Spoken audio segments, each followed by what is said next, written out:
let's begin the session. We would like to welcome each one of you to this virtual session on National Apprenticeship Promotion Scheme and its benefit. This session is being organized jointly under the aegis of the Manufacturing Export Committee of BCIC and the MSME Council, jointly with LCA, GIZ, and Department of Industrial Training and Employment, Government of Karnataka, to bring an awareness to the industry on the National Apprenticeship Promotion Scheme and the benefits. We also like to inform that the Ministry of Skill Development Entrepreneur Government of India, DGET, has come out with a new portal and also a user-friendly portal for the new apprenticeship scheme. Today, we will hear from the speakers who will speak upon the apprenticeship scheme and its benefit. We would like to especially thank our chairman, Mr. Prakash Ji, and Dr. Devarajan of the Manufacturing Expert Committee, who couldn't join us, but we have with us Mr. B.R. Indushekar, chairman of the BCIC MSME Council, and who is also the head strategy development and operations Volvo Group of India. And also thank Dr. Krasta, who's the co-chair of the MSME Council. And also we like to thank Mr. Jairam, technical advisor cluster, Bangalore Indo-German program for vocational training, IGVET GIZ. And also we like to thank Mr. Sitaram, president of the LCA, Ms. Rama, CEO of LCA, Ms. Mamta of LCA, and my colleague Ms. Rupa, Deputy Secretary, for curating the session for the benefit of our members. This is crucial. The speaker for today's session will be Vaijagonda, Joint Director Training and ex officio Joint Apprenticeship Advisor, Department of Technical Training, Industrial Training and Employment, Government of Karnataka. And the other speaker is Mr. Jairam T, Technical Advisor, Cluster Bangalore, Indo-German Program for Vocational Education and Training, IGVET GIZ. And also we'll hear from Mr. A.J. Hegde, the founder and director of Bhavani Industries, who will share the experience of this new apprenticeship scheme which the government of India has launched from 2015 for the benefit of our industry. On behalf of the chamber, we express our sincere thanks to all the speakers for accepting our invitation to attend this important subject. We would also like to thank all the participants for joining in today's session. The session will be moderated by Mr. Jairam. We request all of you to kindly mute your mic and webcam option. This will enhance and keep the bandwidth strong, as well as avoid any disturbance in the background. Please post your questions in the chat box only, and the speakers will respond the questions during the session. And also request you, in case you want to ask a question, please raise your hand, and our speakers will reach out to you. May I now invite our MSME Council Chair, P.R. Indushekar, to share your thoughts on this particular scheme, sir, which will help our members to start. Over to you, Indushekar, sir. Thank you, Prithvi, and a very good morning to all of you. And hearty welcome to this very interesting session on National Apprenticeship Promotion Scheme.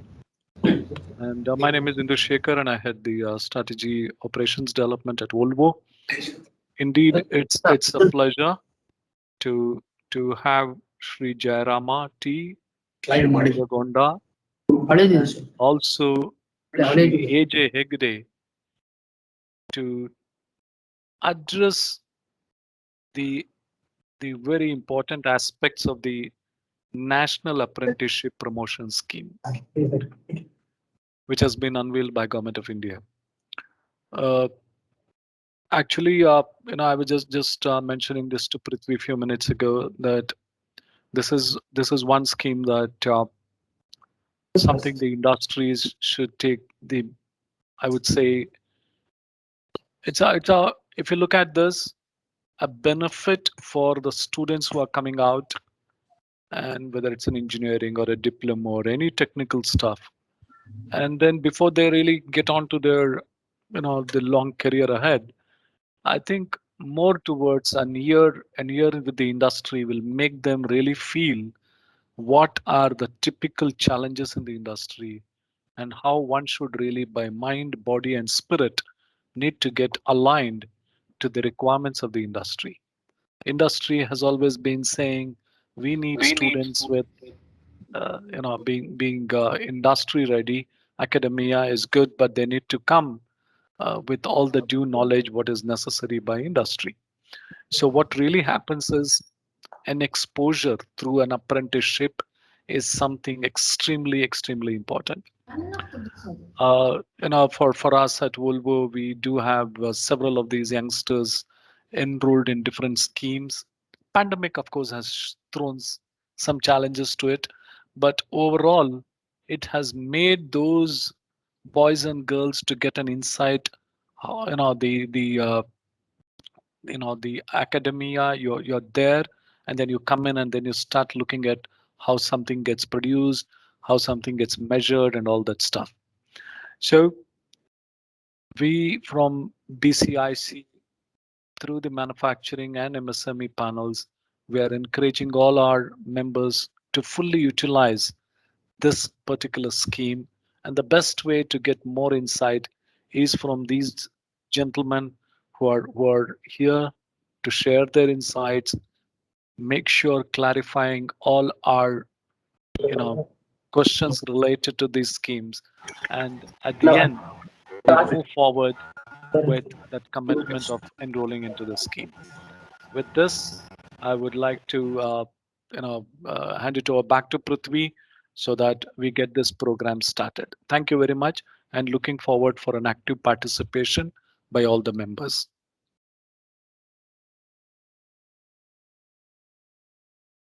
Over to you, Prithvi.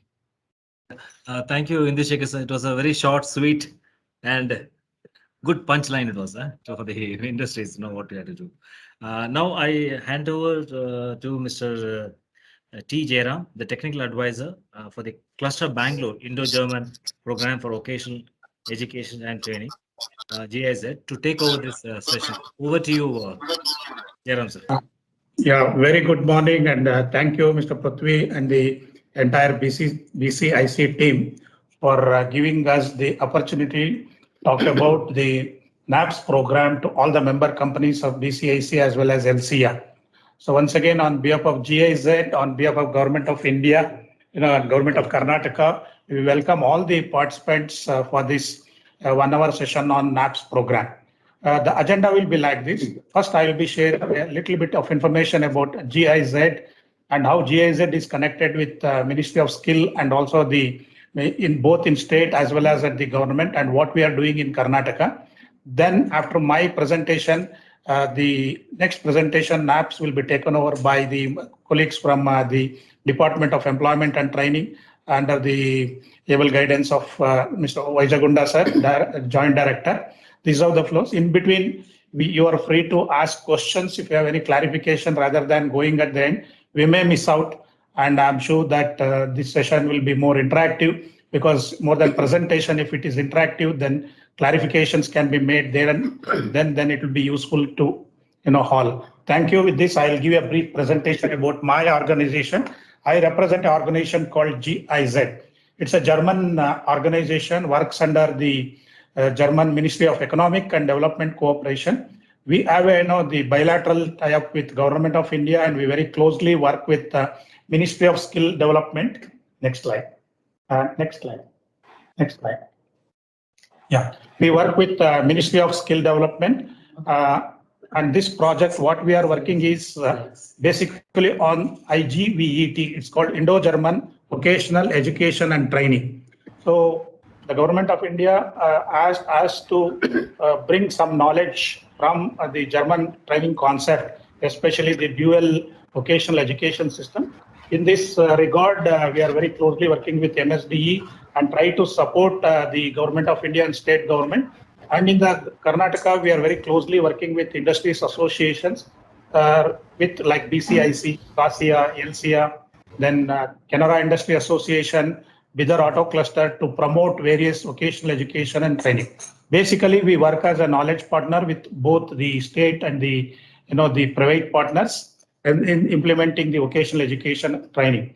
If you look at currently, we are all working in different states like Rajasthan, Maharashtra. We are working in Karnataka, then Tamil Nadu, then Andhra Pradesh, Telangana, and West Bengal.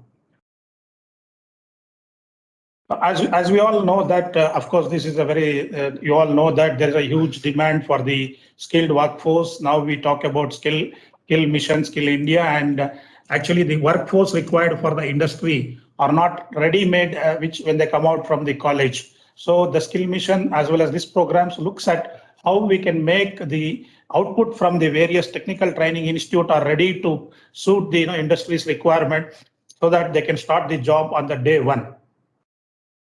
If we look at how do we work with our clusters like BCIC or LCA or CASIA, see, our approach is basically we go along with the German dual system of training. As you all are aware that German dual system training is one of the well-proven DST program where the trainees not only learn at the industrial training institute classroom, but they also go on the job training at the industries during their training period itself. So that is the main focus in the dual system training. Then it's another focus is on quality output. By exposing them to the industries on the job training during the training itself, the advantage is the trainees learn the practices which are being followed at the industry and able to understand the quality and the customer requirements at the time of training programming. We also try to support the industry clusters to incapacitating them by providing the knowledge services to them. We also bring German experts many times, especially in the special areas, and support train the trainers in various areas, as well as even to build up the curriculum which is required for the vocational education training. And we very closely working with all the MSME group clusters. In Karnataka alone, we are working with around 5 MSME industry clusters. Similarly, like this in Hyderabad, in Maharashtra, we are working more than around with 21 industrial cluster as on date. Our model, this is my last slide. You take next one. Next. Yeah. Our model is basically, we try to bring collaboration between the industry chamber as well as the state directorate of state employment and training department, along with the National Sector Skill Council, so that the quality, what is required for the training is brought into the vocational education system. Today, if you look at the ITIs are working on their own and industries are talking about the students coming out from the ITIs are not meeting the expectation. If you bring them together, the expectations are exchanged and interchanged, and there is a provision for the under this program, the trainers from the industry can go and spend time with the institute, as well as the institute faculty can also go spend time in industry. What is happening in the industry, the latest technology. Students are also exposed for internship training. So that is how we try to bring in and align the industry training institutes, so that the required output gap is reduced when the students come out of the thing. So in this connection, we are working very closely with the state government. Last year, we have made around 40 MOUs between the industry association and ITI for exchange of knowledge, exchange of faculties between industries, as well as between, the students can go for on-the-job training. Similarly, we also support the industry association for as a knowledge partner in trying to register themselves for the apprenticeship schemes and various apprenticeship schemes, guide them, and also throughout the scheme we handhold them from GIZ as a knowledge partner. So this is what currently we are trying to work along with industry association and as well as with the Department of Employment and Training. Now coming to this particular thing, we found the NAPS is one of the very useful and meaningful scheme. But even though it came in about 4 or 5 years back as a policy, but if you look at many industries are not still very clear about the NAPS program implementation. The idea of today's the knowledge sharing or the exchange of knowledge is to make a clear understanding about what is this scheme and how it is a benefit to both industry as well as to the students at large, to the skill ecosystem. With this idea, jointly this program was organized with all BCIC, LCA, and the Department of Employment and Training with support from GIZ. So this is in brief about the objective of this session and GIZ. So as we go along, now we will talk about more about the NAPS schemes in detail. And with us, we have Mr. Vaichagunda, the Joint Director. He will start the session, then his team will continue detail about the presentation on NAPS. And any questions, please feel free to, in between, if you want to ask, please feel free to ask question, we can answer. and then we can go ahead. Thank you very much.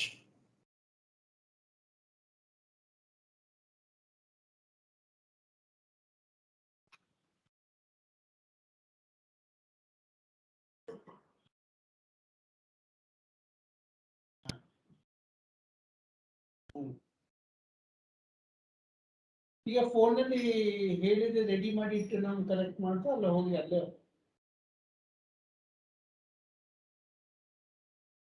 Sorry, sir. No? Okay. You can go to now NAPS presentation. ನಾನೊಂದು ಹೇಳಿ ಹೇಳ ಆಮೇಲೆ ನೀವು ಹೇಳಿ sir. ಈಗ ಹೇಳ ನೀವು ಹೇಳಿ. ಇಲ್ಲ ಸರ್. ಅವನೇ ಓಕೆ. ನೀವು ಹೇಳಿದ್ಮೇಲೆ ಸ್ಟಾರ್ಟ್ ಮಾಡ್ಬೋದಾ? ತಮ್ಗೆಲ್ಲರಿಗೂ ನಮಸ್ಕಾರ. ನಾವು ನ್ಯಾಪ್ಸ್ ಸ್ಕೀಮ್ ಬಗ್ಗೆ ಎಲ್ಲ ನಮ್ಮದು ಉದ್ದಿಮೆದಾರಿ ತಿಳಿಸ್ಕೊಡ್ಬೇಕು ಅಂತ ಹೇಳಿ ಕೇಳ್ಕೊಂಡಾಗ ನಮ್ಮ GH ಜಯರಾಮ್ ಅವರು ಮತ್ತೆ ಜೊತೆಯಲ್ಲಿ BCIC ದವರು ಮತ್ತೆ LCI ದವರು ಎಲ್ಲರೂ ಸೇರ್ಕೊಂಡ್ಬಿಟ್ಟು ಸರ್ ನಾವೊಂದು ವಿಡಿಯೋ VC ಮಾಡ್ಕೊಂಡ್ಬಿಟ್ಟು ನಮ್ಮ ಎಲ್ಲರಿಗೆ ಮಾಹಿತಿ ಕೊಡೋಣ ಇದ್ರ ಬಗ್ಗೆದಾಗ ಅಂತ ನಾನು ಕೇಳ್ಕೊಂಡಾಗ ಅವರು ಒಪ್ಕೊಂಡು ಇವತ್ತು ನಾವು ಅರೇಂಜ್ಮೆಂಟ್ ಮಾಡಿದೀವಿ. ಸೊ ಇದ್ರಲ್ಲಿ ಯಾರ್ಯಾರು ಭಾಗಿಯಾಗಿದ್ರಿ ಉದ್ದಿಮೆದಾರರಿ ಅವರಿಗೆಲ್ಲ ನನ್ನ ವತಿಯಿಂದ ಸರ್ಕಾರದ ವತಿಯಿಂದ ನಿಮ್ಗೆ ಧನ್ಯವಾದ ತಿಳಿಸುತ್ತಾ ನ್ಯಾಪ್ಸ್ ಸ್ಕೀಮ್ ಅಂತಿದೆ, ನ್ಯಾಷನಲ್ ಅಪ್ರೆಂಟಿಸ್ಶಿಪ್ ಪ್ರಮೋಷನ್ ಸ್ಕೀಮ್.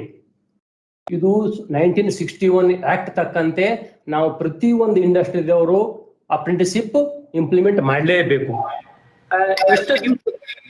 ಇಷ್ಟು ದಿವಸನೂ ಇತ್ತು, ಆದ್ರೆ ಮೊದಲಾದ್ರೆ ಯಾವುದು ಫೆಸಿಲಿಟಿ ಇರಲಿಲ್ಲ ಇಂಡಸ್ಟ್ರಿದವರಿಗೆ. ಆದ್ರೆ ಆ ನ್ಯಾಪ್ಸ್ ಅಡಿಯಲ್ಲಿ ಉದ್ದಿಮೆದಾರರಿಗೆ ಒಂದು ಪ್ರೋತ್ಸಾಹ ಕೊಡ್ಬೇಕು ಅಂತ ತಿಳ್ಕೊಂಡು ಒಂದು ನ್ಯಾಪ್ಸ್ ಅಂತ ತಿಳ್ಕೊಂಡು ಸರ್ಕಾರ ಮಾಡಿದೆ.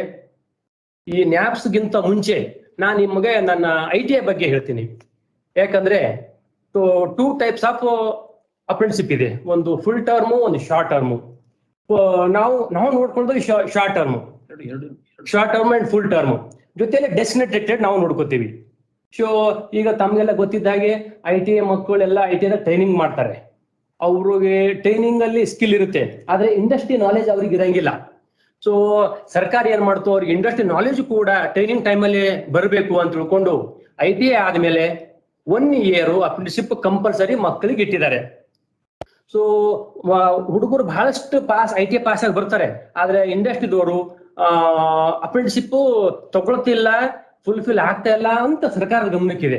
ಸೊ ಹಾಗಾಗಿ ಸರ್ಕಾರ ಏನ್ ಮಾಡ್ತು, ನಾವು ಇಂಡಸ್ಟ್ರಿಗೂ ಕೂಡ ಉದ್ದಿಮೆದಾರರಿಗೂ ಕೂಡ ಒಂದು ಪ್ರೋತ್ಸಾಹ ಕೊಡೋಣ ಅಂತ ತಿಳ್ಕೊಂಡು ನ್ಯಾಪ್ಸ್ ಅಡಿಯಲ್ಲಿ ಸೆಂಟ್ರಲ್ ಗೌರ್ಮೆಂಟ್ ಇಂದ 1,500 ರೂಪಾಯಿ ಮತ್ತ ಕ್ಯಾಟ್ ಅಂತ ತಿಳ್ಕೊಂಡು ಕರ್ನಾಟಕ ಅಪ್ರೆಂಟಿಸ್ ಟ್ರೈನಿಂಗ್ ಸ್ಕೀಮ್ ಅದರಲ್ಲಿ 1,500, ಒಟ್ಟು 3,000 ರೂಪಾಯಿ ಒಂದು ಹುಡುಗಿಗೆ ನಿಮ್ದು ಕಂಪನಿಗೆ ಉದ್ದಿಮೆದಾರರಿಗೆ ರಿಯಂಬರ್ಸ್ಮೆಂಟ್ ಮಾಡುತ್ತೆ ಸರ್ಕಾರ.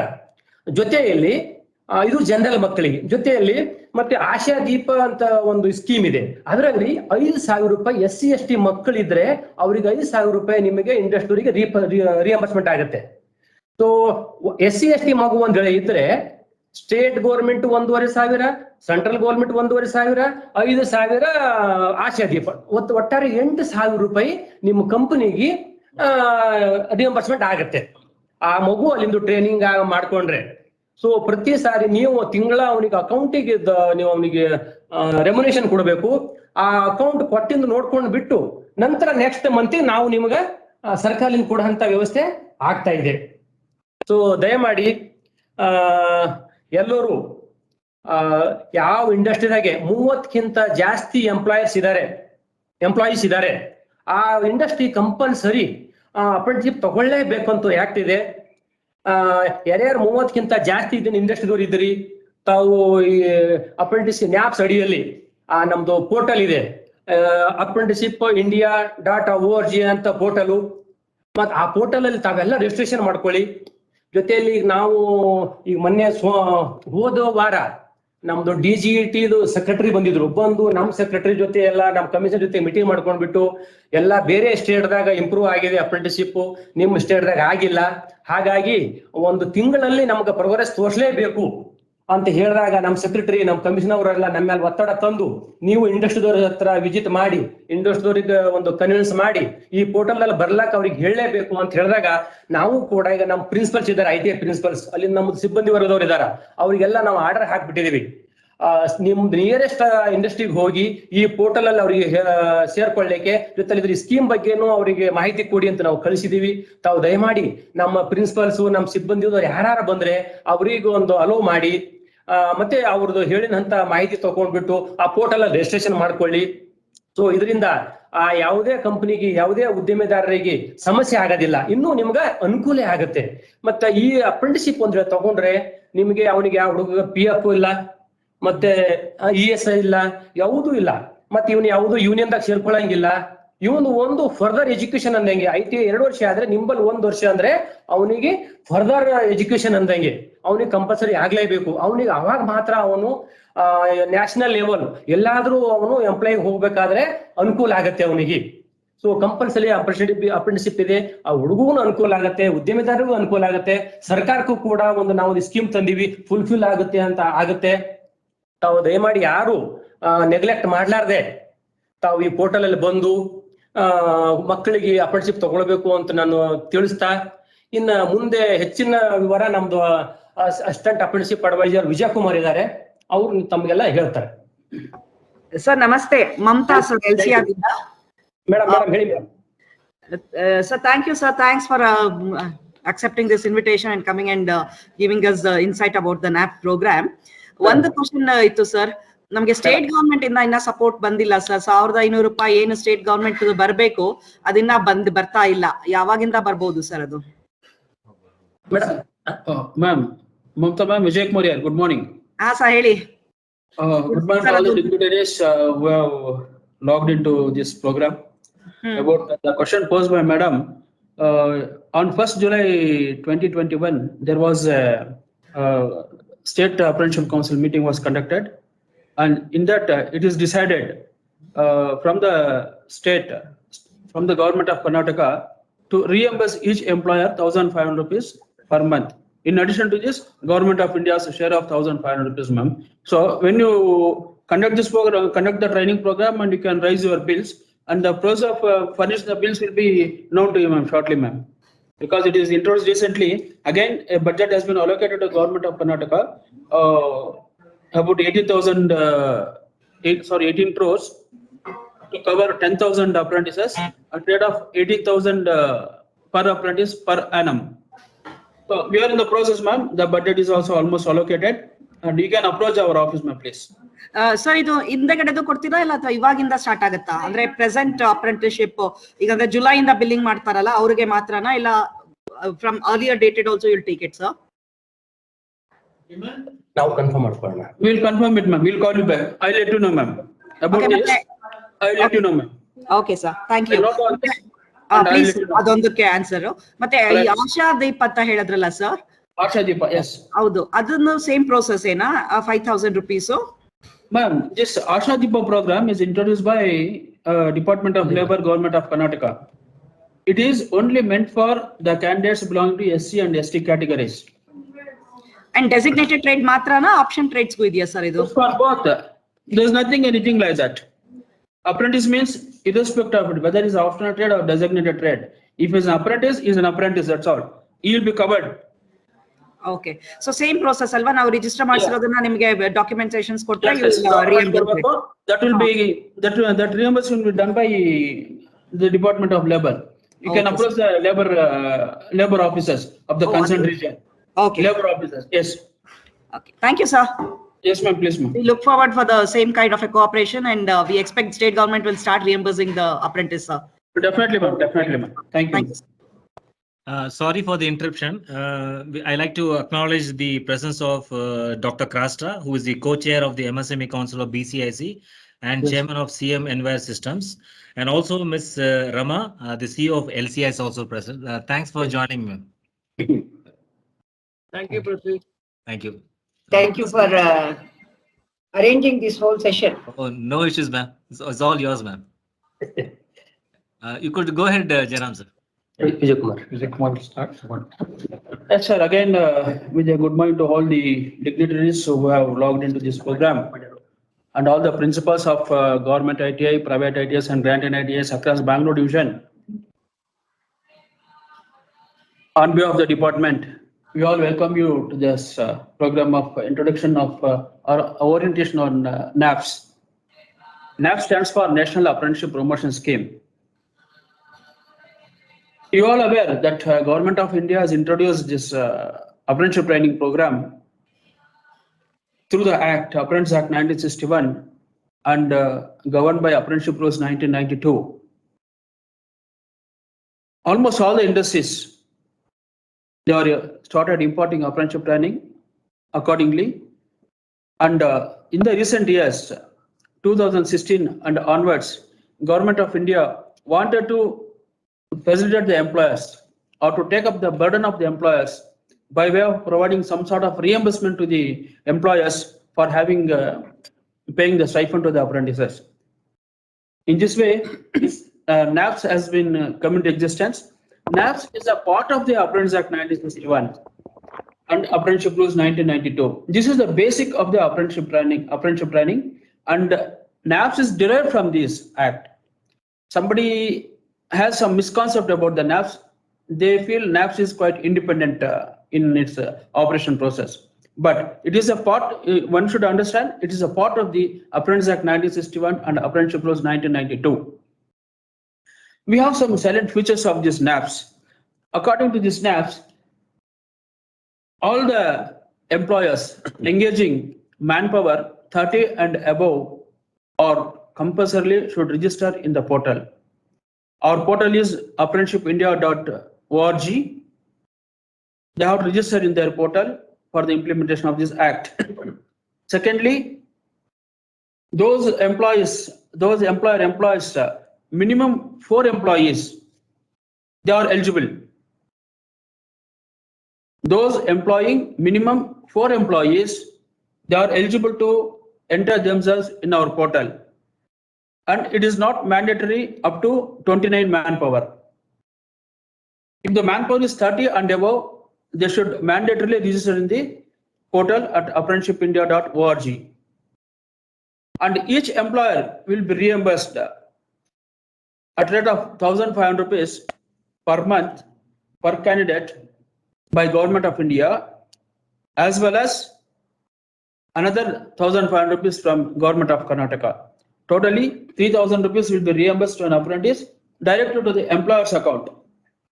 It doesn't go to this bank account of the apprentice. It goes directly to the employer's account, where you will at the time of registration, every employer is need to produce all the document banking details about bank, branch, account number and all as per the registration process, and that amount will be credited directly to the employer's account. At the same time, Government of India also introduced some of the trades like optional trades, designated trades and optional trades. Optional trades are the trades which are not available in the designated trades. Designated trades from the Ministry of Skill Development and Entrepreneurship, Government of India, it has got a fixed curriculum that is practical, theoretical curriculum, as well as duration also is fixed as per the designated trades. But for optional trades, all the options are opened. Optional trades or specialized trades which are meant for the employers. They can have short-term program ranging from 6 months to 36 months. It's all that in the optional trades, the employer has to frame his curriculum, and he must get it approved by the government. So optional trades can be from school dropouts from 8th standard or 5th pass, 8th pass, 10th pass. It accommodates a large segment of the society.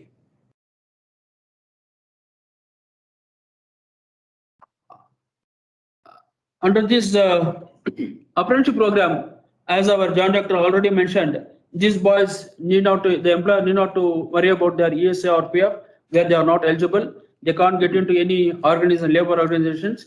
and they have to adhere strictly to the norms and the rules of the establishment in which they are undergoing training. With this brief, I would like to go to this presentation on NAPS.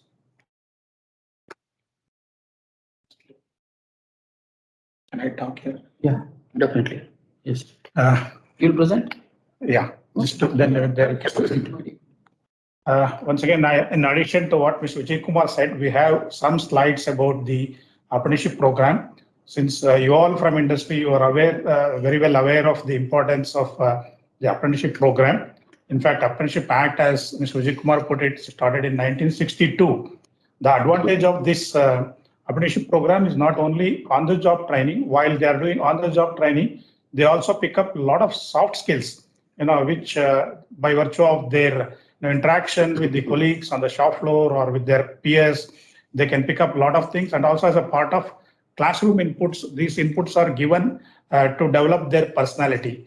The advantage of the apprenticeship program is technical plus also the behavioral, the soft skills which inculcate during the training program helps him to groom as a skilled, polished, a technician or whatever call a team member. Next slide. Right, next slide. And we talked about this, the Apprenticeship Act. What was the object? Basically to meet the required demand, of the skilled craftsmen in the industries. That is how this Apprenticeship Act came into existence. Next slide. There are various categories, but today we are talking about only the trade apprentices. There is also, the categories like graduates who passed out engineering, general graduates, also for diploma. Then for vocational apprentice schemes are there, that is for 10+2. But today we are talking the NAPS under the Trade Apprenticeship Act, where the school dropouts, the 10th standard passed out plus 12 standards can, as well as ITI pass out can get into this scheme. The advantage was recently under the MSDE, the NSDC has come, National Skill Development Corporation, where they also under the NSDC, where there are various sector skill council have come today as on around 36 sector skill councils are functioning.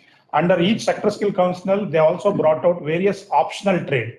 Optional trade is managed by the NSDC, and the designated trades are managed by the DGT, the team. So today we are talking more about interacting more about the trade apprentices and optional trades, which comes under the purview of MSD. Move on. These amendments will not hold it here. Just go back. If you look at there are some changes have been done in the last 4 or 5 years. If you look at earlier we said the engagement of apprentices in the band of 2.5 to 15%, because there is a change recently. Earlier it was about 10%. Now it has been changed from 2.5% to 10% of the total strength of establishment. What we understand is the strength of establishment, including the contract laborers. Earlier they were only looking at 1:7, the skilled ratio. Now it is not so. The government has brought the change that if you have the 30 employees, including the contract, based on that, you can take minimum of at least 2.5 and go to maximum 15% of the strength. 15% matlab for 30 employees, if you have including contractual, you can take about 10+2, 5 apprentices in that organization. Right, Vijay Kumar? That would be 15%. If 30 employees are there, okay, they can take how many apprentices? 15%. Around 5? No. 5, sir. 5. Okay. Around 5. Yeah, right. So that is the advantage. Can you come back little? I'll see the slide. You come back little. I'll see the slide. Today, the advantage is also the introduction of optional trades, which is under the purview of National Skill Development Corporation. And the scope today, earlier we talked more about only the engineering. Today, there are various non-engineering courses are also being included under this scheme. And establishments have been permitted to outsource basic training. Earlier, many industries used to set up their own basic training facilities and they need to run the contract apprenticeship program. But today it is not so. You can take a SLC passed out under a designated trade. You can send them to an ITA where they get their basic training. Then they can come back to industry for on-the-job training later on as per the defined period. Even the government of India has brought today the TPA, third-party aggregators, where that's how today the LCI is one of the third-party aggregator.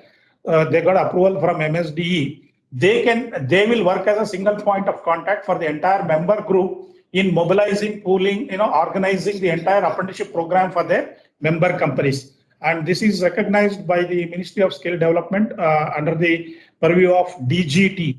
So in this, JZ is also very closely coordinating with all the industry association to enroll themselves as a TPA, so that small scale industries don't have time to spend for all these things, because they have to run the business and focus is different.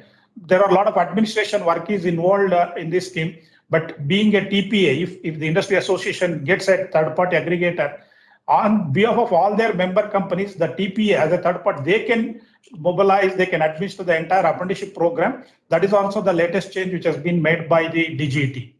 And all the earlier, the submission and returns was manual, and there are many more formats. Today it is not so. Very simple portal, as we mentioned earlier, apprenticeshipindia.org. And on that portal only we need to register each company, because the industry, whoever engages the apprentices, either optional trades or designated trades, need to register themselves. It calls for some basic requirements like their TIN number. Can I continue? Yeah, it calls some of their basic information from the industry, which was very simple, like their TIN number, their GST if they have, and number of workers working in that. Then similarly, now today the apprentice can sit at home and he can register himself on this portal. I'll show you the portal later on. Very simple portal. And then they can select, they can announce that these industries have so many apprenticeship vacancies in so and so trade. Then apprentice can, when they log in, they can see the visibilities, which are all the industries available in their area or in their vicinity. They can opt for that. I would like to work as an apprenticeship in this trade in your company. Then employees can directly, through online, they can call them and engage them as apprentice through their selection mode. Next slide. So the revision of stipend also, recently the Gazette has been published, which there is a change. This Gazette came about a few months back. Now it's the minimum of revision is 5,000 for the students. Yeah, now if we are engaging the school pass outs from class 5th to 9th, it is 5,000 per month. If you are engaging as apprentice, those who have passed out 10th, we have to pay 6,000 per month. Those who have passed out class 12th, the stipend to be paid per them is 7,000 per month. So this is how the revision of the stipend. Earlier it was also linked to the minimum wages. Now it is not with the minimum wages. It is, you can offer based on their background, whether school pass out or 10th pass out or 12th or ITI pass out. You can take a ITI passed student 2 years trade, and you can take them as an apprentice in the respective trade, and the stipend is around 7,000 rupees per month. Minimum. About that is a wish of the employer. Yeah. So this thing is, the companies can pay more if required, but this is what the government prescribes as the stipend for individual apprentices. Next slide. Just move on. Next slide.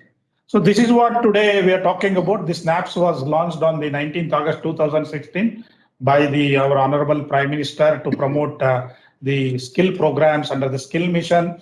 And the scheme, of course, there is an outlay which has been revised in 2019 or 10,000 crores with a target of 50 lakh apprentices to be trained by, actually now it is 2022. Go ahead. Okay, this is what with regard to the sharing comes from the government. About 25% of the prescribed stipend to a maximum of 1,500 rupees per month for apprentices to the employers. This is what employer can claim after paying the stipend to these trainees or apprentices. You can claim per trainee 1,500 rupees to the maximum extent if you are engaged as an apprentice in your establishment. If you are also taking the students freshers, and if you are planning them to send for basic training, even the basic training cost of around 7,500 for a maximum of 500, that's for 3 months, 2,500 rupees per month, and basic training period is prescribed as 3 months for the trade. Then 7,500 amount of reimbursement can be claimed for providing the basic training. And earlier, these were all a lot of, the administration work. Today, it is just a simple. You have the registered contract. Again, is that one single page is there. You have to just enter the name of the student, establishment, and for which period you are claiming again is the contract number. That should be only submitted online on the portal, which goes to the department, and in turn it will deposit it to the bank account. Please go ahead. So if you look at some of this, what employers should have, I talked about earlier. There should be registered industry with required TIN and GST numbers. Like for example, any industry become an MSME registration number. Then there should be an Aadhaar linked bank account, and establishment register themselves on the portal is very mandatory to engage apprentices under this NAPS program. We are talking about establishment with 40 to engage. Today it is changed to 30 employees, and 30 and more employees can engage apprenticeship under the program. It is mandatory, whereas if a small scale industry, like if they're employing between minimum of 4 to 29, they can also take apprenticeship and register on the portal, but this is not mandatory. But now the government is encouraging to even engage the industries with lesser than 30 numbers, so that in term they are supporting the skill ecosystem. Next one. For example, who can be the trainees? The trainees who passed out from ITIs courses the establishment can take, they can register. Trainees under dual learning mode from ITIs. Now there is a dual training system which has come down. During the ITI itself, they go for on-the-job training. On successful completion, they can also enroll under the NAPS program. And the students who have also completed training programs under PMKKY, DDG, these programs also, students who have done under NSQF, they have prescribed the skill level 3, 2, 3, 4. If they have completed the courses under PMKKY, they can also be engaged as apprentices, and these students are exempted from the basic training. Directly they can be engaged as apprenticeship without the basic training. And we have also seen that the candidates minimum requirement there are options where the students from 5th pass onwards till 12th or ITI passed out can be engaged under this program. And another thing is you should have completed minimum 14 years of age, very important as per the Act. And even I talked about it, trainee need to register on the portal. Next slide. These are some of the training duration. If an ITI pass out, if my company takes an ITI pass out as under the NAPS program as an apprentice, there are courses available 6 months to 24 months. Basic training exemption he need not go because he has already passed out the ITI. Similarly, if you look at the living diploma and graduates, the fourth one, those who have passed out NSQF aligned courses, including PMKVY and DDU, GKY, etc. For them also, we can take them under apprenticeship. The duration is between 16 to 24 months. They are also exempted basic training. Establishment need not give them the basic training. So directly they can take them, enroll them, and put them on the job training. And fresh apprentices, those who passed out, drop out from schools, 10th standard passed and 12th standard also, you have to, there is a program between 6 months to 24 months. But for these, the basic training is very essential because they do not have the required background of basic training. So they need to be trained under in the basic training center.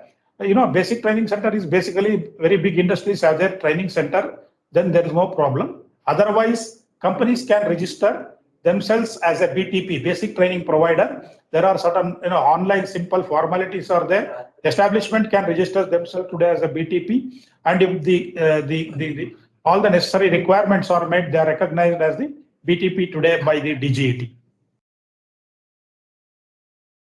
Of course, this is for all central establishment. Today, RDAT looks after. For the state, it is under the State Apprenticeship Advisor.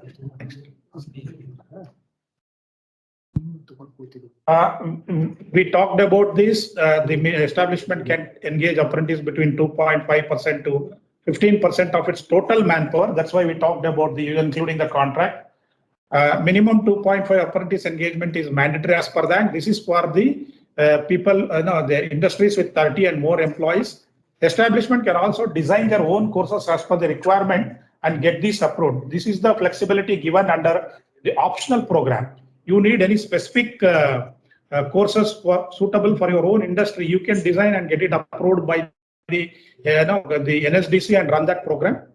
Then we talked about the establishment today can choose the trainees on the portal. Today you can choose a trainee either even from a state of Bihar or Rajasthan because it is open for everybody. You can need to only go and see the trainees who are registered from various states and districts. You can just get connected online and call him for the selection or interview, and he can be engaged or apprentice. There is no bar between the states. Also, any states can take students from any state also. Take out next. It's not there. It's gone out. Benefits to employer under NAPS. On an average, it is shown that 50% of saving on wages by the establishment. It's just approximate calculation, based on this thing. There is an advantage in terms of cost. There is an advantage in terms of by taking this industry, youngsters, they will learn and pick up the skills within very short period of 2 to 3 months, and they're able to contribute throughout their training as a part of their training. It is benefit to the industry. There is no ESI or no EF applicable to these students who take them under NAPS, and they cannot be part of any union. And I talked about this. They can also contribute towards production.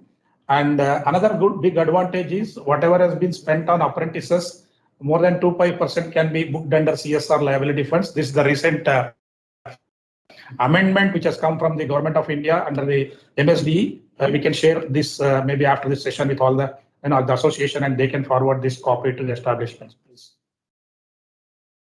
This is just a comparison. If we take a contractual worker and an apprentice on an engagement, how it benefits, considering the minimum basic wages and whatever contract labor is covered under PF and ESI and other things, where the total cost for a contractual labor is approximately around 10,000. Whereas if you take an apprentice, it's just work out around 6,000 rupees.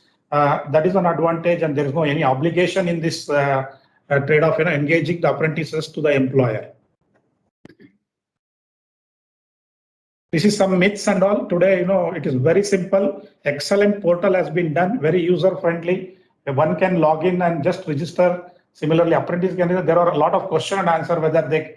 Earlier, there were issues with the portal when logging in by both industries and the trainees. Today, it is not so.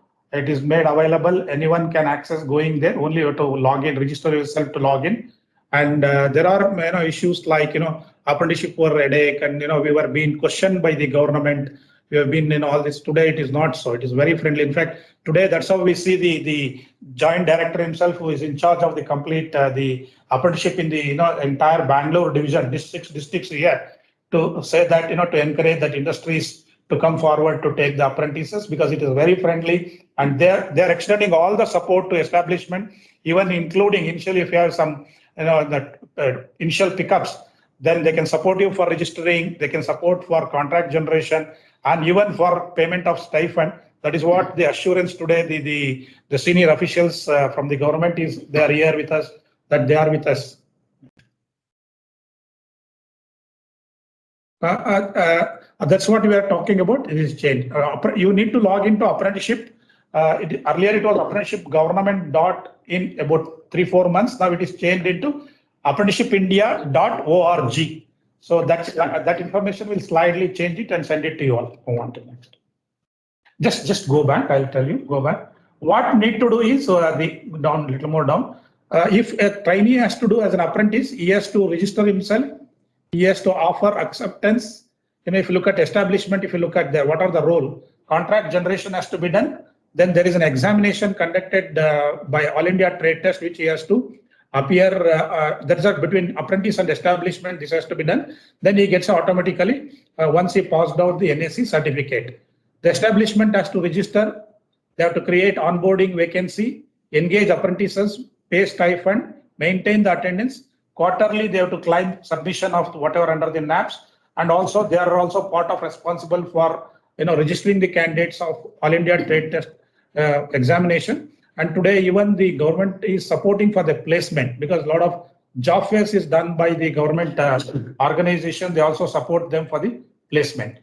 So then, on behalf of the government is also approval, verification, reimbursement of stipend, and conducting the exam. Today, all the 3 stakeholders are linked very closely, so that there will not be any, hiccups in the entire loop of this NAPS system.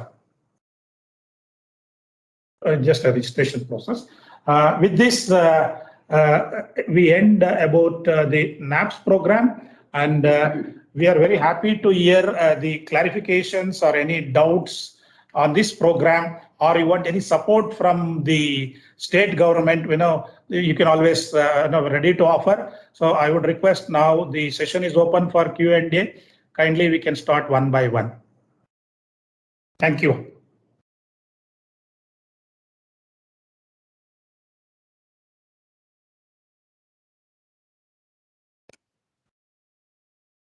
I think If no questions, we'll go ahead with the process of registration. just 1 minute. We'll ask them. Any question, please, sir, you're open. Sir and madam, please open, feel free. Because I know many industries, when we interact with them, they have some clarification issues. Can be, here we can clarify those questions. Anything coming up on chance? Nandita, can I ask a question, Rastaya? Yes, sir, please. Sir, it's a good point that you have brought in, and as you know that in MSME sector, 45% employment is in MSME. Yes. By and large, what happens in MSME is the employment generation is very high, whereas the attrition also is very high, because MSMEs become a training ground. We never had this kind of facility, so that monthly the government gives us some money so that they can be trained up, and after training they can be given a certificate and they can get a job anywhere. Or if he is a good worker and trained very well, it can be absorbed in the same industry. So the employment generation, it gives a lot of facility. Whereas earlier, what used to happen under the training period, from the day one, we have to pay ESI and PF. Since of the apprenticeship act, there is no ESI, PF. Fine, it is a very good move and good for our MSME sector. So my question is, this training could be done for how many months? There is 6 months, 1 year, 2 years, because various industries require different type of industry. Whereas in IT, they have a training ground, they have a training facility. Whereas in MSME, we have to directly employ them on the shop floor or in the administrative section for training them up. And sometimes it may require 6 months, sometimes 1 year or 2 years. Is there any time limit for training period? That's my question. Training limit.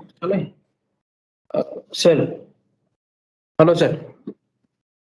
Hello. Yeah.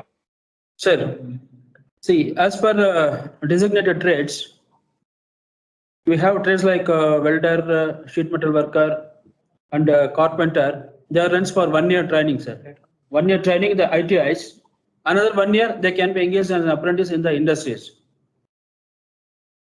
For 1 year. If it is 2 years, we have turner, fitter, electrician, message. These trades and all offered a 2 years program in the ITIs. After that, 1 year apprenticeship training in the industry, sir. So this is under designated trades. Under optional trades, if you have your own curriculum, as explained now, if you have your own curriculum and if you have own skills, you can form the curriculum and you can decide the period of training, sir. That's under optional trades. You are free. You are free to take up any of your programs, sir. Whether it can be 6 months, 1 year, or 18 months, or 2 years, or 3 years, you can decide your course, sir, under optional trades. But under designated trades, curriculum and training period is fixed. That means what we understand is for designated trades, minimum is 1 year period. Yes. And maximum you have 2 years. For designated trades, see, it can be with the basic training or without basic training. That is full term or short term. We call it as fresher and XITIs. Fresher is the one who requires a basic training. For him, it will be a 2 years of training. For a fresher in the industry, it will be of 2 years training, out of which he has to spend 3 months on basic training. That is fixed. If under the same designated trades, if a candidate undergoes training in the ITI for 2 years and 1 more year is there for him to undergo apprenticeship training in the industry under designated trades. Under optional trades, there's no such restrictions. the employer, based on his requirement, he can form the curriculum and start the training. And the curriculum has to be got it approved through not DGT, NSDC. NSDC has to approve the training program. Sir, to just share an example, under designated trade, today there is a course called CNC operator and programming, which is about 15 months duration. If you can take freshers as per the trade, the SLC passed out student, you can take a number of students, train them 3 months in the basic training with an ITA or where the facilities are there. Next 12 months, they will be with the industry. So like this, today there are one of the example I give just now as this program like this, there are various other programs under the designated trade. So if you go for optional trades, as rightly said by Vijay Kumar, we have a duration of 3 months to 4 months, even 6 months, 9 months, 12 months, depending upon the course requirement. Hope anybody issues a certificate, sir? Who has authorized to issue a certificate after the training? Sir, after training under designated trades, a National Council for Vocational Training, NCBT, under MSD, under Ministry of Skill Development and Entrepreneurship, you will be issued the certificate, sir. Government of India. Under optional trades, our National Skill Development Corporation will issue the certificate, sir. Both are valid. So thank you very much, sir. And I will request you to even come to Peenya Industries Association because there is a conglomeration of industries. Yes, sir. Yes, sir. It will be worthwhile spending some time in Peenya Industries Association. We'll call all the members so they can make a presentation. Please give us a date, sir. Sir. Sure, sir. We will make it. Sir, you please share your contact number. Yeah. We will be in touch with you and we can come down to Peenya Industry Association and talk about it. I will ask my president, Mr. Prakash, to contact you.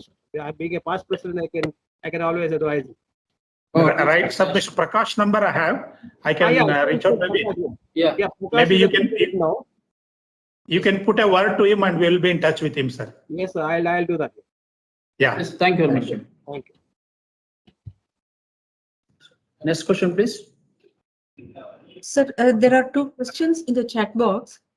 Yes. One, Mr. Chandru is asking, is there any leave policy for apprenticeship? And one, Yes. Mr. Mahantesh is asking, is there any particular process for setting up training center? Okay, right. First, I'll question the leave policy. See, any establishment earlier, there was 12 CL and 15 sick leave to each of the apprentice per annum. 12 CL and 15 SL. So the CL is to lapse after 1 year, whereas if the training period extends more than 1 year, the SL will be carried further forward.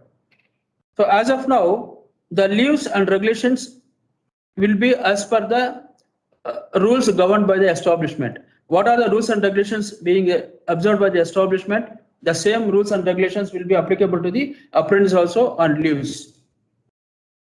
Okay. Secondly, for the setting up of the training. Hello, ma'am. Hello. Yeah, it is process for setting up of the training center. Yes. What is the process for? Ma'am, this process for setting up the training center, one has to have the registered society. A registered society or the company, registered company, or the registered society or the registered trust. Okay. They must have this training center. What sort of training center they want to set up? Under which sector we have several sectors. Under which sector they want to set up the training center. And there is a particular chain of machinery, tools, equipment, instruments required to set up this basic training center. So they have to approach us on what sector and what process they want to set up the basic training center, whether it's manufacturing or services or electrical, mechanical, electronics or instrumentation or IT, whatever it is, or garments. Under which sector they want to set up the basic training center. We have the set of things. They can approach the department and get more details, ma'am. Thank you, sir. The next question is from Annapurna Srinath. There are companies having so many branches, but HR will be centralized. Whom should we contact in that case, sir? Ma'am, as per the Government of India, those establishments which are located in more than 2 states. In more than 2 states, they fall directly under RDSDE Karnataka. RDSDE, Regional Skill Development and Entrepreneurship Office, that is set up by Government of India, that is at FTA campus in Pina. On the other hand, if a group of industries, a particular industry having several units across the state, in one particular state, example, let us say in Karnataka itself, if they have several groups, one in Bangalore, one in Mysore, one in Hubli, and one in Belgaum, Gulbarga, or any other states, the total, if the HR is sitting at single place, like in a corporate office, that overall manpower of all these units can be taken into account as one manpower, and they can register themselves at one place. If they feel, they can register the corporate office and operate the entire state apprenticeship training program. Or else they can give to the individual units. Individual units can be given. If HR is sitting at one place in the corporate, they can take the overall manpower of the establishment and they can operate it. Thank you, sir. The next question is from Subhash. Do we need to appoint an external agency for support for NAPS schemes, or we ourselves can do? So first of all, Government of India encourages every establishment to take care of the apprenticeship training on themselves only. We don't want anybody to depend on somebody, because to depend on somebody, government is there. Every establishment can depend on the government. We are here to support everybody. But some of the establishment, those who have less manpower in the administration, they go for taking the help of the other consultants and all.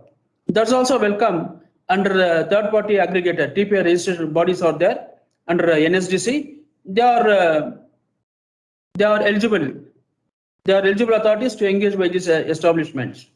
To answer this question further to what Mr. Vijay Kumar said, today that is how the government is also come with the concept of TPA, third-party aggregator. As he rightly mentioned, sometimes the small-scale industries don't have time in administration of all these things. Probably if you are situated in one of the industries association, your industry association can become a TPA and they can coordinate for all the member companies existing in that vicinity as a point of contact. Thereby, you will not have much of the administration work. But when the training comes into your organization, your shop floor engineer or supervisor need to take care of him in terms of his training, on the job training, his knowledge imparting, his discipline, safety, all those things are responsibilities of the industry. Further to that, ma'am, we have the list of TPA holders in the state across the country, and there's no any barrier that if industry is located in Karnataka, you need not to take a TPA from Karnataka itself. It can be throughout the country, anywhere. There are some 47, 48 TPAs registered with NSDC across the country. You can take anybody's, the industry can take anybody's help, or else they can be in touch with the department. We will help definitely. Thank you, sir. Yes, yes. The next question is, can we stop the contract if the market demand is reduced and no longer apprentices are required? And that is followed by, you mentioned about the ITI trained. What about the diploma holder and even engineer fresh? You know, sir?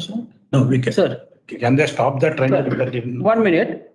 See, this is with respect to diploma and engineers or trade apprentices. I'll tell you, I'll address both of them. If it is trade apprentices, due to unavoidable circumstances, if the establishment closes or is on a prolonged period of strike where the training is hampered, in such cases, there is a novation of contract is there in the system of apprenticeship training. Novation of contract. Suppose a candidate enters into X establishment for 12 months of training, where after the completion of 4 months or 5 months of training, that X establishment got into problems, then is unable to carry out the training anymore. In such a situation, the establishment can inform to the department, or the apprentice also can approach the department. Remaining part of the training period will be transferred to other establishment, Y establishment. That process is there, where the training period will not be exceeded more than 12 months. That is there in trade apprentices. But I feel in diploma apprentices and degree holders, the matter will see diploma and graduates are mainly taken by HRD department, that is Board of Apprenticeship Training. The office is located in Chennai. So we'll come to you, ma'am. If I get your contact number, definitely we'll respond it to you. Thank you, sir. Can apprentice be taken for first or second shift?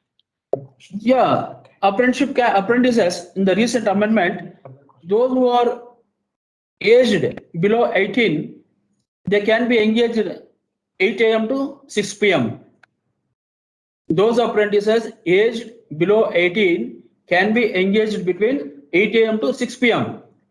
Those who are 18 and above, can be engaged during the regular hours of the establishment. It can be first shift, second shift, or third shift, or the general shift, which is the regular working hours of the establishment. In such cases, they can be engaged those who are aged 18 and above. Already there is a gazette notification to that effect is there. It is given, we'll forward to you through BCIC, we'll forward that gazette notification to all the establishments. Thank you, sir. Can SCVT trainees avail the same benefits?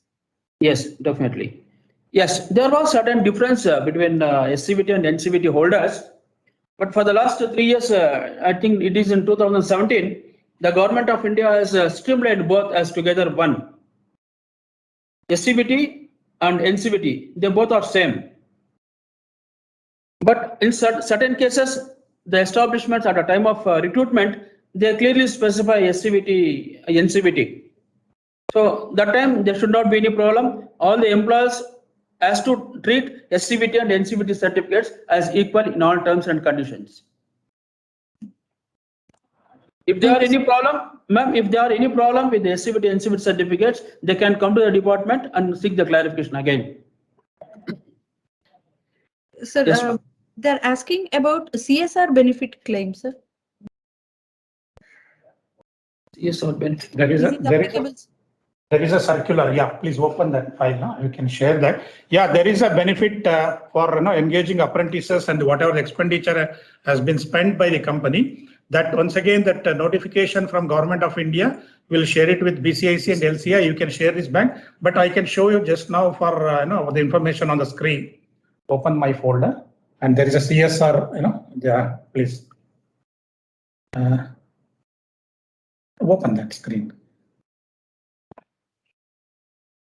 You can see the Ministry of Skill Development. It clearly says that clarification and utilization of corporate social responsibility funds of industry establishment and apprenticeship training under Apprenticeship Act. So they have given that clarity on those, apprenticeship training up to what extent to the above 2.5 and whatever is there. The details is there. I can share this with BCIC regarding to what extent CSR fund can be utilized for the apprenticeship program.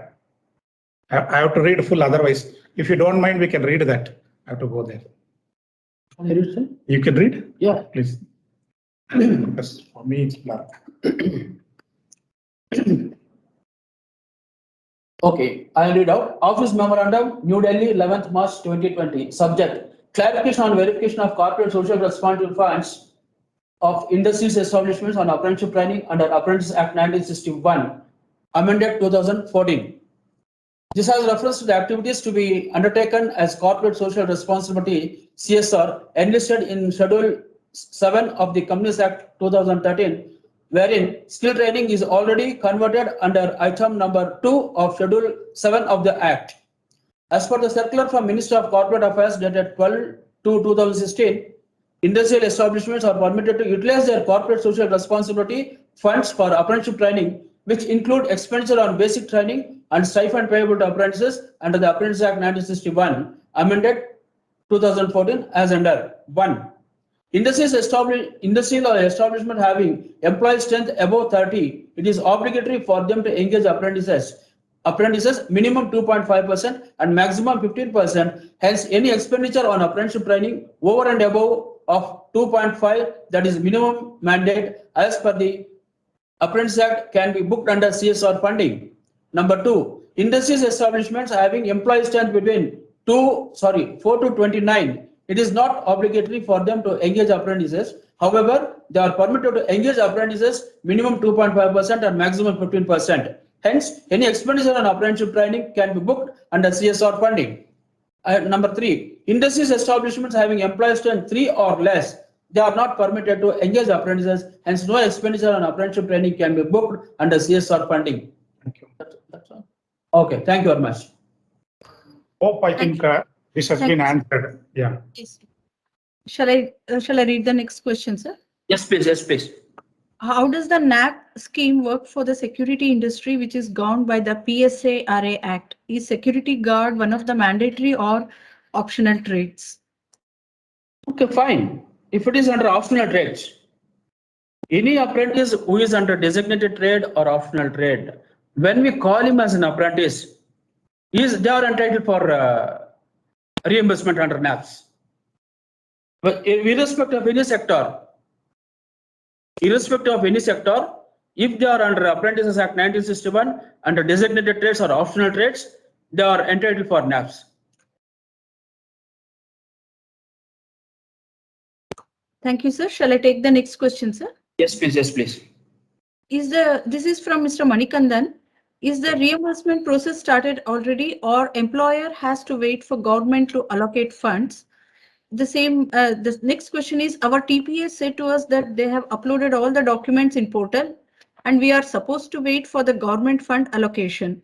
Is the above statement provided by TPA was correct? That's what. Here it is. See, as per the governance of this apprenticeship training, there are designated trades and optional trades. Designated trades is directly taken by the Ministry of Skill Development and Entrepreneurship, and at the level Department of Industrial Training and Department of Employment and Training, Government of Karnataka in Bangalore, Karnataka. So, if the industry engaging the apprentices in designated trades, the NAPS claims will be forwarded to our headquarters. Yes, to the Office of the Commissioner, Department of Industries, Industrial Training and Employment, Bangalore. If it is through TPA, the bills will be forwarded to NSDC or Sectors Skill Council. So as it is for this designated trades, there is no depth of funds. We have budget for designated trades. If it is for optional trades through TPS, and that has to look into the budget allocation through SSCs, Sector Skill Council. That this about the budget availability at Sector Skill Council for TPS, I will clarify it and let you know, ma'am, please. Thank you. I think further, before taking on further questions, we have Mr. A.V. Egde sir from Bhavani Industries LCR. He is also very supportive for the apprenticeship programs. I would request Egde sir to share his experience, sir.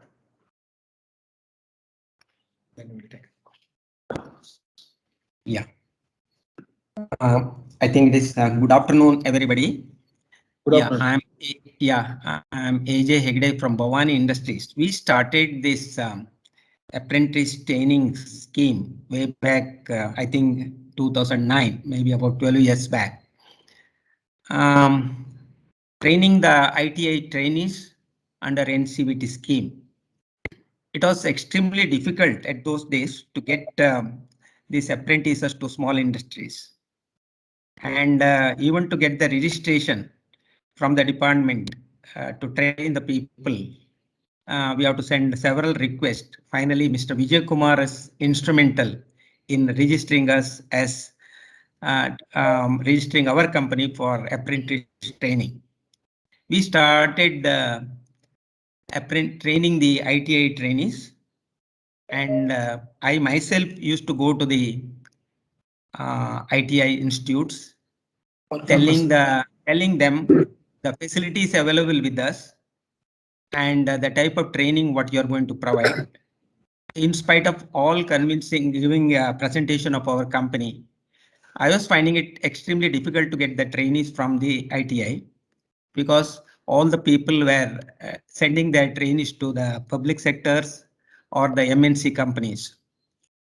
We were ready to offer more stipend to them, and providing better facilities and better training systems, still we were finding it difficult. First 4, 5, 6 years continuously, I used to go to the what I call ITIs, especially the rural ITIs. We started going to the remote places where the people are not aware of this training, coming to the industries and all those things. First organization what we found is the STM Venur, under the Dharmasthala Trust, where we went there. They were trained, the facilities were good. We went there, and we could get few trainees from there, because I could convince the principal and the placement officers, tell them that what are the facilities, the latest CNC technology training we are going to provide. We show that we presented our company.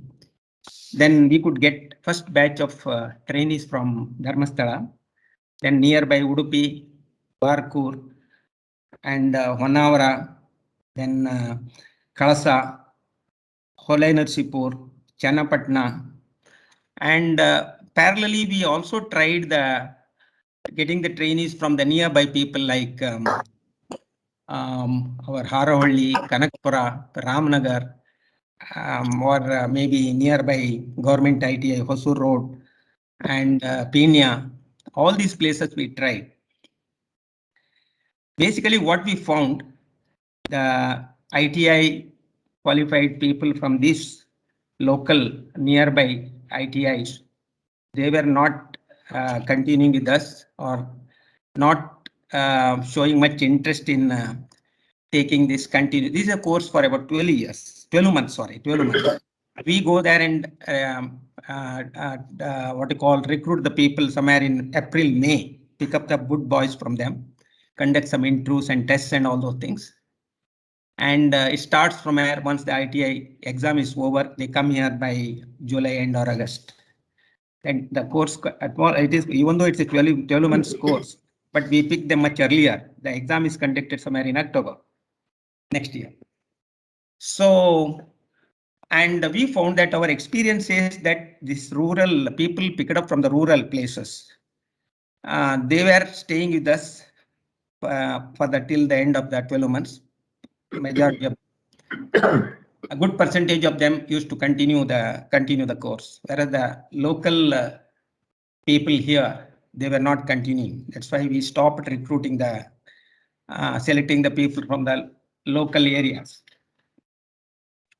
So then, and 1 minute. Yeah, then the training provided by us, basically we used to select turners, fitters, grades, because we have CNC machining, and the principal from SDM requested us to provide some housing for them, and the lunch, the food for them during the training period. And we established a separate established a canteen, even though very small, and we constructed a hostel building for the apprentice boys. And after few years, we started getting the good merited students. The first preference was given to us. We are getting the first. We select the boys now. Now we have people are queued up from all these institutes. We go first and select the best boys and train them here. We give them the training on mostly on the CNC machining, whether it is a turning center, milling or grinding. Then on the quality control on the instruments, we have very sophisticated measuring instruments. We put them on CMM or on the roundness or the other digital instruments. Then we put them on some of the people will be put on the what I call fitting. Normal fitting process, and this training was considered to be much better than the training given in the other big organizations where the apprentices taken, they were not attended. In addition to the practical training, first 3 months we don't put them straight away on the machines. We give them the orientation and ask them to observe along with their seniors operators, stand by the side and help them. After 2-3 months, once they are confident to handle these machines, then we leave them independently. We are able to get, in addition to this practical training, we also bring outside instructors, retired ITI instructors, experienced people in the theoretical lectures. Theory from our trainers also we are giving on the practically about the machining practices and other fitting practices. These theories are taught here. Basic other for the NCVT exam purpose, we get the trainers from outside ITI. They come and give the lecture, and the theory class are conducted, and we prepare them well for the NCVT exams. And our pass percentage is quite high compared to any other organization. So we have trained in the last 12 years more than 300 trainees. Other than this ITI, now I'll just complete the ITI trainees first. We also take diploma and graduate engineers. And some people in between the course, they leave and go after joining somewhere in July, August because of the health reasons, or maybe some family pressures, or pursuing further studies, they may discontinue. At that time, we take people from other diploma and other places from the in-plant training and with the gap, because normally we need the continuity from these trainees, because we have to keep our machines engaged with these people for the 12 months. And in between, sometimes the people already trained, also we recruit them.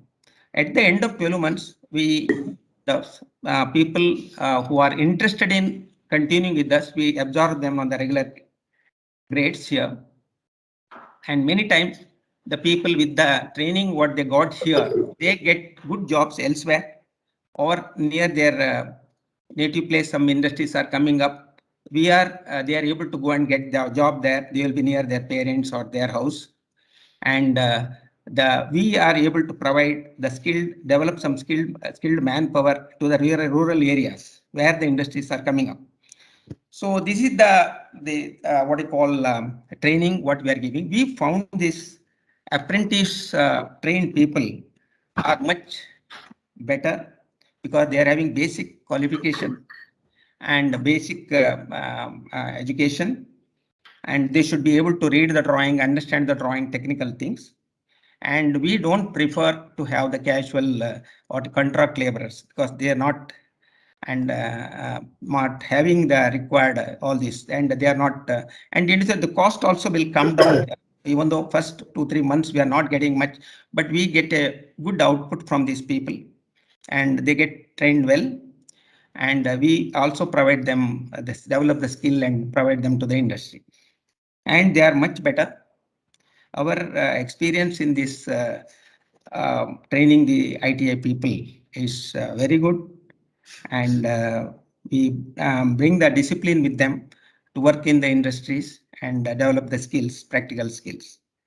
So this is about our experience, and we find it is extremely good. That's why we requested department, especially Mr. Vijay Kumar, to provide this, give the registers, and helped us. And only one thing, what we are not happy with the what you call reimbursement. We are not working for the reimbursement, but I'm telling what is available. In the last 12 years, we have not received a single rupee from the government, and whatever it is. But I think now with the Mamata and other from LCA, they are trying to help us in getting this, but we are not also put much effort going behind that, because our main concentration is to train the people and develop the skill with the people. But whatever is eligible, that should be provided so that we can provide them a better stipend. See now, I'm paying approximately 12,000 rupees stipend, much better than anybody else, and I provide the housing. Okay, it's nominal at nominal rate. We charge them, and what you call shared facilities we are providing, and we get good boys, because all the colleges where in the institutes where we are going, we are getting the first preference, and we are very happy with this scheme. and our intention is to train more and more people. And if government supports us in giving this a small portion of the stipend, we can better provide better facilities, and we can take more trainees. And we every year, this year is slightly less because of the COVID. Otherwise, we are every year 30-40 people we take from different institutions together. This is our experience. Any questions in this regard, we can ask, my friends can ask. We find it very beneficial, and in addition to this, deployment graduate and trainees also we are training. Number of them we are training. Freshers we take them. There also we didn't get any support from the government as far as the reimbursement of the stipend. And this scheme is quite good. Now the government is asking, going behind the people, industries to take the apprentice. It's really good because the number of people trained in ITI, only small percentage of only is coming to the industry. They are going back to, because they are not fully utilized. Whatever the ITI people, the main percentage of people who are coming to industry are very less. Very small percentage is coming to industry. They are going back on odd jobs what they may be doing, and they are not coming to the industry. Industries are suffering with not getting the skilled manpower. That's why this scheme is quite good. And this will help industries as well as the trainees who are getting trained. Thank you about this. Thank you very much. Thank you. Thank you, sir. And it's very encouraging, and what an amount of work you are doing in terms of recruiting the apprentices and training them for a high quality. It's excellent, and it will really this thing what do you call as a model. Many other industries suddenly, I'm sure that they will take it up. The Bhavan Industries. Probably you mentioned about reimbursement of stipend. I would request the colleagues from the department to talk about how they can help it out now. Sir, good morning, sir. Morning, Vijay Kumar. Yes, sir. Sir, about this NAPS, sir, I'd like to know whether sir, there is a procedure to claim the NAPS bill, sir, and I would like to know whether you have submitted any bills to the department, sir. I had to ask my HR person, Yes, sir. Lokesh. Please, sir. She's still in touch with you, and definitely he will provide the information. Okay. Please, sir, whatever the bills you provide, sir, you submit to the department. We are assuring that it will be processed. You are talking about the earlier years. Yeah, all bills, sir, whatever it is, sir, whatever bills you want to claim from 2017 onwards, you can submit the bills to us, sir. Sure. Please, sir. Okay. And happy, sir, that you are here with us today, and you have narrated your training activities. And the department is also aware about your training program, sir. And the quality of training what you are rendering is excellent, sir. We are happy, and the department is also with you, sir. Please feel that department is with you, sir. Thank you. Much. You know from beginning how many times you visited us and encouraged us in this game. Yes, sir. Yes, sir. Right from the initial stages, I am with you, sir. Yeah, you are with us. Correct. Thank you very much. Thank you, Egde sir. Very encouraging. Thank you, Mr. Jajam. And any few more questions? We can take few more questions, and then. Actually, some of them are raised their hand. Rupa, can you unmute them so that they can ask the questions? Like Prasad, Chandru, they have already posted the question in the chat box. Okay. We lost. Hi, this is Prasad. Yeah. Our question is the reimbursement. Again, the process is it looks very cumbersome because we submitted, we are paid, we got the UTR numbers, but the department still asks a statement from the bank, and the banks are not ready to give the signed document. So it's going, we can't spend so much of time in just running around for this reimbursement. What can be done to help us? I think once a UTR submission is done and the numbers are given, I think the department should automatically reimburse. Sir. Prasad, sir? Yes. Sir, which establishment you are representing, sir, please, sir? I am from Technique Electromechanics. Sorry, Technique Aishna. Oh, electricity, sir. Electronics. Sir. Sir, Government of India, sir. You know the NAFT procedure. Sir, Yeah. you are aware about the claims on the NAFs. Yeah. So bank statement is also one of the important documents, sir, which is instituted in the list of documents, sir. So that's correct, but what the bank says that once an UTR is done, direct payment, we do a direct payment to the employee, I mean to the apprentices. Yes, sir. So Sir, you please. UTR is submitted and they say why should unless we do an RTGS, we will not give a certificate. So Correct, sir. this becomes a long drawn process for us to reimburse. Sir, please inform the apprentices to submit their bank statement themselves, sir. Suppose if we go and ask, they may not produce this to the bank, sir. If the same apprentices can produce a statement, it will be helpful to us, sir. Because we can't oversee the list of enclosures and take up the reimbursement, sir. We have to see every document of it. So that's why. I know, I can understand, but that means can a self-certified document from the apprentice? No, sir. No, it's not acceptable, sir. Not acceptable. It is because the procedure is set out by Government of India, sir. We can't overlook that, sir, because tomorrow the audit will question us, sir. Auditing, they will really question the department, sir. Because we can't follow different modes of payment for each establishment, sir. We have a standard set of procedure. We follow the same thing, sir. Please, sir. You can produce the bank statement, sir, or you can inform the apprentices to produce a bank statement to you, sir. They can come and hand over it. That means they can give a bank statement without the signature. Bank statement, or sir, bank statement, or even the copies of the passbook, bank passbook. That's enough, huh? Okay. Bank passbook will be also enough, sir. Oh, that can be done. That can be done. That's easy. But we were told that we have to get a certificate from the bank, and that is very. No, sir, the copies of the bank passbook is also enough, sir. Okay. To see that the amount is credited into the account of the apprentice. Okay, sir. Okay. Yes, sir. Yes, sir. Sir, and then another question I have is that on the minimum wages that you're talking about. Oh, yes, sir. But if we try to pay the minimum wages, we won't get these people, because many times these apprentices, these tradies say that other industries pay more than us. Why should we come to your industry when you are paying only the minimum? So this becomes a very, very complicated one. Even though we are interested to take, we are not able to take.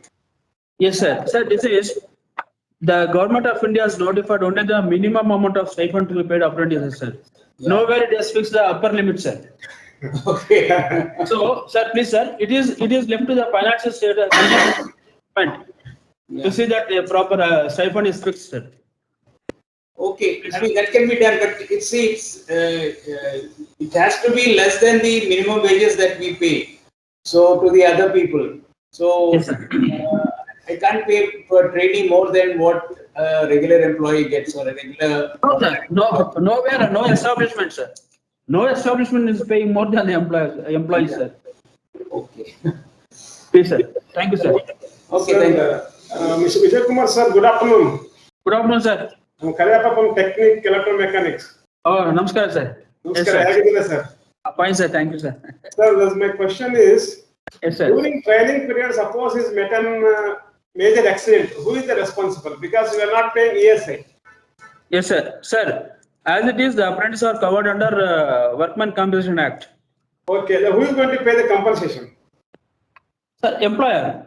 Employer have to pay. Okay. Employer, sir. Employer. In addition to that, sir, the establishment can have any accident insurance or any health insurance program, sir.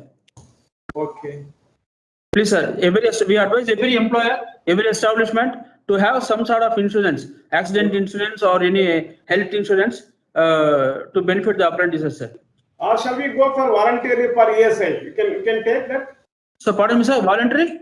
ESI. ESI we can involve them in ESI. Sir, see, as it is, sir, it's not applicable to the apprentices, sir. Yeah, we know that, but we can Basically, as per that, it is not applicable to the apprentices. In spite of that, if the employer still goes further, yeah, the department will remain as a spectator. That's all, sir. okay. That is the wish of the employer, sir. As it is not necessary. If the employer Yeah, I still know goes, it's not necessary. yes, sir. As per that, it is not necessary, sir.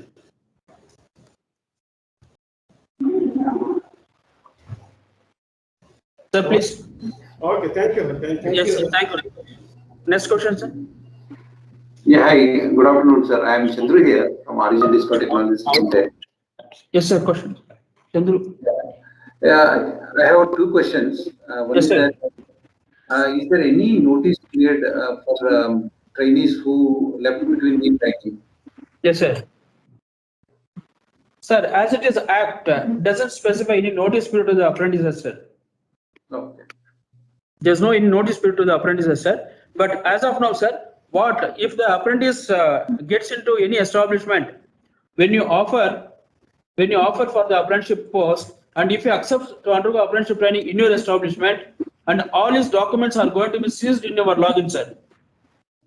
Except you can't go any other to any other establishment to pursue the same apprenticeship training, sir.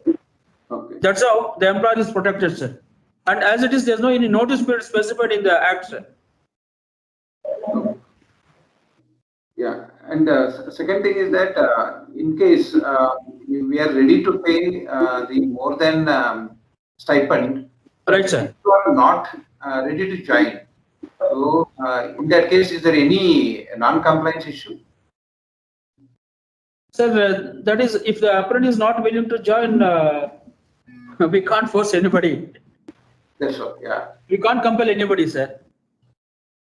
We can't compel anybody, and we must motivate the candidates, apprentices in what the ways you have. You please bring to our knowledge also. We also try to help you in getting the apprentices, sir. Sure, definitely, sir. Sir, please, sir, if you are not able to get the apprentices, bring it to knowledge of our office. Definitely, we also will help you, sir. Sure, sir. Can Yes, I get thank your contact details or something? Pardon me, sir. Contract? Contact details. Contact details, sir. We will share Yeah. it. Oh, we'll share you, sir, through BCSC, sir. Sir, Chandru, sir, you are from which establishment, sir? I am from Origin Disco Technologies Limited. RNS. It is R&D. Ours is like pharma. Sir, name of the establishment, sir? Origin Discovery Technologies Limited. Origin. So, Mr. Chandru, this is Mamta here. Yeah, hi, ma'am. We will get in touch with you and we'll guide you. Yeah, through please. this. That's Sure. good, ma'am. That's good. Right. Okay. Yes. Next, please. I think we'll have another one or two more questions. Yeah, any two more questions? More questions, please. Sir, my name is Satish. I'm audible, Yes, sir. sir. Yes, audible, audible. Sir, I Satish, represent a hotel company wherein the applications, we don't get too much of support in terms of applicants wanting to join. So most of the hotels in Bangalore, they for sure they required apprentices, if I can get any contact lead where we can work together to get more people into the industry, I'm more than happy to help you, because at this hotel, I can take about 10 people right away. So we tried our best in terms of posting it on the portal, but the support function is very minimal, in the sense the applicants are not willing. I'm ready to pay minimum wages, and also we also give free meal for employees, and we can also cover them on insurance. If any support which can be extended to get more applicants, will be more than happy to take this forward, sir. Sir, which hotel, sir? Suggestion from? Conrad Bangalore, sir. Sir? Marriott? Conrad Bangalore. We are called as Hilton Hotels globally, but I represent a hotel company called Conrad Bangalore. So spell it, sir, please, sir. Spell it. CONRAD. Oh, Conrad. Okay, sir. We'll be in touch with you, sir, through BCSC. Okay, sir. Thank you. Sir, we'll be in touch with through BCSC. We'll contact you, sir. And you also can Sure, approach sir. the department, sir. Definitely, we'll For render sure, render the support. For sure. And sir, I'll be suggestion. happy to come in person and see you, sir. I will be happy Please, to take please, this right, sir. project. Definitely, sir, please. Thank you, sir. Thank you. Mr. Vijay Kumar, good afternoon. This is Edwin. Good afternoon, sir. How are you, sir? Sir, who is on the line, sir? Very well. Edwin from Taj West End. Edwin. Okay, yes, sir. Good afternoon, sir. After Good a long afternoon. time. Yes, after a long time. Tell me, sir. So I posted my question in the chat box. Yes, sir. We have onboarded the apprentices now, and the portal is functioning very well. Good, I sir. would like to compliment that first. And secondly, we would like to have, and Mr. Jairam Reddy also very supportive, till now. Yes, very, very good, sir. And also, we would like to have one session conducted for us in terms of uploading sessional marks and complete stipend reimbursement, including other benefits of the portal, sir. It would be very nice if you could. Okay, right, sir. For you, a group of hotels or only your office? Sir, We've taken up for the entire region, sir, all the Taj hotels. okay, right, sir. You fix up a date and that can be informed to our Jairam Reddy or to me or to our Joint Director. We will conduct a session, sir. There's no problem in that, sir. So shall I send one official mail? Oh, definitely, sir. Definitely. Please send it. We'll give you appropriate, a comfortable date.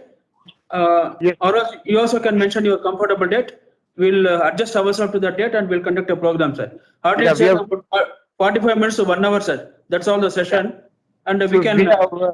We have restructured our HR base, and all the HR managers are here in our Taj West End. And Good, our sir. vertical has been head by our director, Mr. Shama. Right, sir. Okay. So we will introduce her also to you. Okay. And Fine, we sir. will. Sir, fine, sir.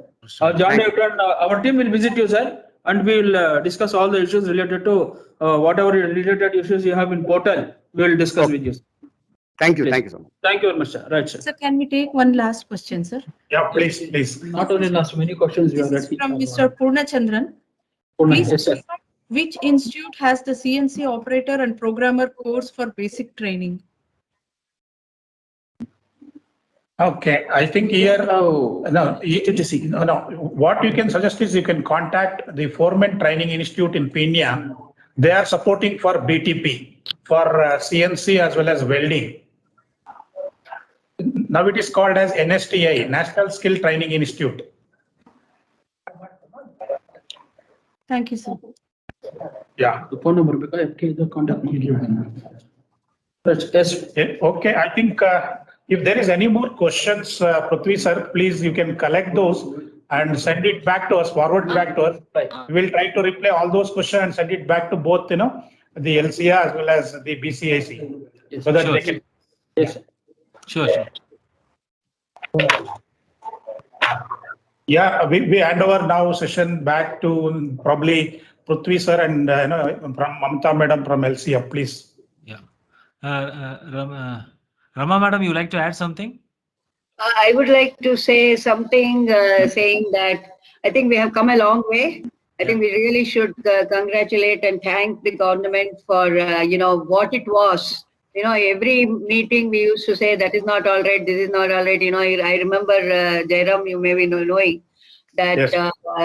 lot of suggestions we were giving about the portal, about the way things should happen fast and this thing, and also this 10% to 15% changes and the inclusion of additional courses and all that stuff. I think the concerted effort and collaborative effort of the government, GIZ and the associations, of course, companies, all I think is an excellent teamwork. That is why it has taken shape like this. I'm really happy to hear to all the things and the kind of experience shared by our Mr. Hegde, practical experience of how he has done, and even LCA has been sort of trying to make sure that a certain number of apprentices are actually apprentice training are continuously happening. I think we have learned moving forward. I think with government support, I think we can make this program really successful. Yes, ma'am. Congratulate all of you. Thank you, Rama madam. I'm very happy to announce, LCA is the first industry association to get TPA in the Karnataka. So the congratulations, because your team is doing a wonderful job in especially supporting your member companies. So I'm sure that now still it can now go a long way, and they're doing really good work. And thank you for all the support to what you are extending to GIZ and also to the government of Karnataka. We should say GIZ is really kind of moderating the whole thing and helping connecting with state government, central government, and everything. And not to say the least, the government is coming to us. See, the very fact that the government is coming to BCIC and talking earlier, we had to run and wait for the officers and all that. Officers are coming to us. I think this is a big change and big difference. And we feel so comfortable that to deal with government officers. And I really sincerely thank both the GIZ associations and all the government officers. And the schemes are not, in our country, whether it is state or central, policy is not an issue. Policies are there all the time, very good policies. Implementation is the key. I think all of us coming together, we can ensure implementation is successful. Yes, ma'am. Rama, ma'am, good morning. Vijay Kumar here. Oh, I know. Yeah. Yes, ma'am. Thanks, ma'am, for your compliments. We want to see at the end, at the top, as a result of the government services, we want to see that the beneficiary must be happy, ma'am. Exactly. We are trying for the happiness of the individual industry, where you will work hassle-free and without any disturbance. We want to support. We are supporting, ma'am. Still, we try to support you to the best extent, ma'am. Thank you, ma'am. Thank you very much. Sir, ಮಾತಾಡ್ತಾರೆ. Rama ma'am, ನೀವು ನಿಮ್ LCA ಕಡೆಯಿಂದ ಒಂದ್ಸಲ ನಮಗ invite ಮಾಡಿದ್ರೆ ನಾವು ಅಲ್ಲಿ ಬರ್ತೀವಿ. ಬನ್ನಿ ಖಂಡಿತ ಬನ್ನಿ. ಅಲ್ಲಿ ಕೂಡ ನಾವು ಒಂದು ಪ್ರೋಗ್ರಾಮ್ ಮಾಡೋಣ. ಜೊತೆಗೆ ಈಗ ಯಾರ್ಯಾರು ನಮ್ಮ ಪೋರ್ಟಲ್ ರಿಜಿಸ್ಟ್ರೇಷನ್ ಮಾಡ್ಕೊಂಡಿಲ್ಲ ಯಾವ ಕಂಪನಿ, ದಯಮಾಡಿ ಆ ಕಂಪನಿದವರು ಪೋರ್ಟಲ್ ರಿಜಿಸ್ಟ್ರೇಷನ್ ಮಾಡ್ಕೊಳ್ಳಿ. ಮತ್ತೆ ನಿಮ್ಮ ಪೋರ್ಟಲ್ ವೆಬ್ಸೈಟ್ ಅಡ್ರೆಸ್ ಎಲ್ಲ ಈಗ ನಿಮ್ಮ BCIC ಥ್ರೂ ಮೇಲಲ್ಲಿ ಬರುತ್ತೆ ನಿಮ್ಗೆ ಎಲ್ಲರಿಗೆ. ಸೊ ದಯಮಾಡಿ ನಮ್ಮ ಆಫೀಸರ್ ನಿಮ್ ಹತ್ರ ಬರ್ಲಿಲ್ಲ ಅಂದ್ರೂ ಕೂಡ, ಈಗ ಶಾರ್ಟೇಜ್ ಆಫ್ ಆಫೀಸರ್ಸ್ ಇದಾರೆ. ಈಗ ಒಮ್ಮೆ ಬೆಂಗಳೂರು ಒಂದೇ ಕಡೆ 8-10 ಸಾವಿರ ಮ್ಯಾಲಿದೆ industries according to factory and boilers statement ಪ್ರಕಾರ. ಸೊ ನಾವು 8,000-10,000 ಫ್ಯಾಕ್ಟ್ರಿ ಹೋಗ್ಲಿಕ್ಕೆ ಸಾಧ್ಯ ಇಲ್ಲ. ಹಾಗಾಗಿ ದಯಮಾಡಿ ನಿಮಗ ಮೇಲಲ್ಲಿ ಬರುತ್ತೆ ಈಗ ಪೋರ್ಟಲ್ ವೆಬ್ಸೈಟ್ ಅಡ್ರೆಸ್. ಎಲ್ಲರೂ ಆ ವೆಬ್ಸೈಟ್ ಅಲ್ಲಿ ಪೋರ್ಟಲ್ ಅಲ್ಲಿ ರಿಜಿಸ್ಟ್ರೇಷನ್ ಮಾಡ್ಕೊಳ್ಳಕ್ ಪ್ರಯತ್ನ ಮಾಡ್ಕೊಳ್ಳಿ. ಮತ್ತೆ ನೀವು ಇಂಡಿವಿಜುವಲ್ ಅಸೋಸಿಯೇಷನ್ ದವ್ರು ನಮ್ಗೆ ಕರೆದ್ರೆ ನಾವು ಕೂಡ ನಿಮ್ ಹತ್ರ ಬಂದು ನಿಮ್ದು ಇಂಡಸ್ಟ್ರಿ ಪಾರ್ಟ್ನರ್ಸ್ ಜೊತೆ ನಾವು ಮಾತಾಡ್ಲಿಕ್ಕೆ ಸಿದ್ಧ ಇದ್ದೀವಿ. ಪ್ಯಾಂಡಮಿಕ್ ಇಲ್ಲದೆ ಇದ್ರೆ ಇನ್ನೂ ಸ್ವಲ್ಪ ಮುಂದುವರಿತಾ ಇದ್ರಿ. ಪ್ಯಾಂಡಮಿಕ್ ಇಂದ ಸ್ವಲ್ಪ ಸ್ಲೋ ಆಗ್ಬಿಟ್ಟಿದೆ. ಅದ್ರ ಜೊತೆ ಇನ್ನೊಂದೇನ್ ಗೊತ್ತಾ, ಕಂಪನಿಗಳ ಜೊತೆಗೆ ನಮಗ್ ಬೇಕಾಗಿರೋಂತ ಹುಡುಗರು ಕೂಡ ನಮ್ಗೆ ಜಾಸ್ತಿ ಬರ್ಬೇಕು. ಯಾಕೆಂದ್ರೆ ಇನ್ನೊಂದ್ಸತಿ ಇವಾಗ ಸದ್ಯದ ಪರಿಸ್ಥಿತಿಲಿ ನಮ್ಗೆ ಕಂಪನೀಸ್ ಬೇಕು ಅಂತ ಇದ್ದಾರೆ, ಹುಡುಗರು ಸಿಗ್ತಾ ಇಲ್ಲ. ಆ ಪರಿಸ್ಥಿತಿನೂ ಬಂದಿದೆ. ಅದರಿಂದ ನೀವು ಬೇರೆ ಕಡೆ ಇರೋ ಹುಡುಗರು ನಿಮ್ಗಿದೆ ಅಂದ್ರೆ ಅವ್ರನ್ನ ನಮ್ಗೆ ಕನೆಕ್ಟ್ ಮಾಡ್ಬೋದು. ಮೇಡಮ್ ಇವಾಗ ಮೊನ್ನೆ ರಿಸಲ್ಟ್ ಆಗಿದೆ, ಎಕ್ಸಾಮ್ ಆಗಿದೆ. ರಿಸಲ್ಟ್ ಬರುತ್ತೆ, ಶಾರ್ಟ್ಲಿ ರಿಸಲ್ಟ್ ಬರುತ್ತೆ ಅಲ್ಲ? ಬಂದಿದೆ ರಿಸಲ್ಟ್ ಬಂದಿದ್ಯಾ? ಸೊ ನಿಮಗ ಯಾವ ಕಂಪನಿಗೆ ಎಷ್ಟು ಹುಡುಗರು ಬೇಕಂತ ಹೇಳಿದ್ರೆ ನಾವು ಕೂಡ ನಮ್ದು ಬೇರೆ ಬೇರೆ ಡಿಸ್ಟ್ರಿಕ್ಟ್ ಲಿಂದ ITI ಮಾಹಿತಿ ಕೊಟ್ಟು ಅಲ್ಲಿಂದ ಹುಡುಗರಿಗೆ ತರ್ಲಿಕ್ಕೆ ನಾವು ಪ್ರಯತ್ನ ಪಡ್ತೀವಿ. ಈಗ ನೇರವಾಗಿ ನಿಮಗ್ ಸಿಗಲ್ಲ ಮೇಡಮ್, ಯಾಕಂದ್ರೆ ನಮ್ಗೆಲ್ಲ ITI ಪ್ರಿನ್ಸಿಪಲ್ಸ್ ಮತ್ತ ಎಲ್ಲಾ ಡಿಸ್ಟ್ರಿಕ್ಟ್ ನಮ್ಗೆ ಮಾಹಿತಿ ಇರುತ್ತೆ. ಈ ಯಾವ ಇಂಡಸ್ಟ್ರಿಗೆ ಎಷ್ಟು ಬೇಕು ಅಂತ ನಮಗೊಂದ್ ವೇಳೆ ಕೇಳಿದ್ರೆ ನಾವು ಅದು ನಿಮಗ ಆ ಹುಡುಗರಿಗೆ ಕೊಡ್ಲಿಕ್ಕೆ ಪ್ರಯತ್ನ ಪಡ್ತೀವಿ. ಮುಂಚೆನೂ ಒಂದ್ಸತಿ ಹೇಳಿದ್ದು, 2-3 ಸತಿ ಹೇಳಿದ್ದೆ ನಾನು ಇದನ್ನ. ತುಂಬಾ ಹೊರಗಡೆಯಿಂದ ಬಂದವ್ರಿಗೆ ಇಲ್ಲಿ ಏನಾಗುತ್ತೆ ಪ್ರಾಬ್ಲಮ್ ಅಂದ್ರೆ, ಅಲ್ಲಿ ಊರಲ್ಲೇ ಸಿಕ್ಕಿದ್ರೆ ಕೆಲಸ, ಅವ್ರಿಗೆ ಮನೆ ಇರುತ್ತೆ, ಏನೋ ಒಂಥರ ಮನೇಲೆ ಊಟ ತಿಂಡಿ ಆಗುತ್ತೆ, ಅವ್ರಿಗೆ ಈ ದುಡ್ಡು ಸಾಕಾಗತ್ತೆ.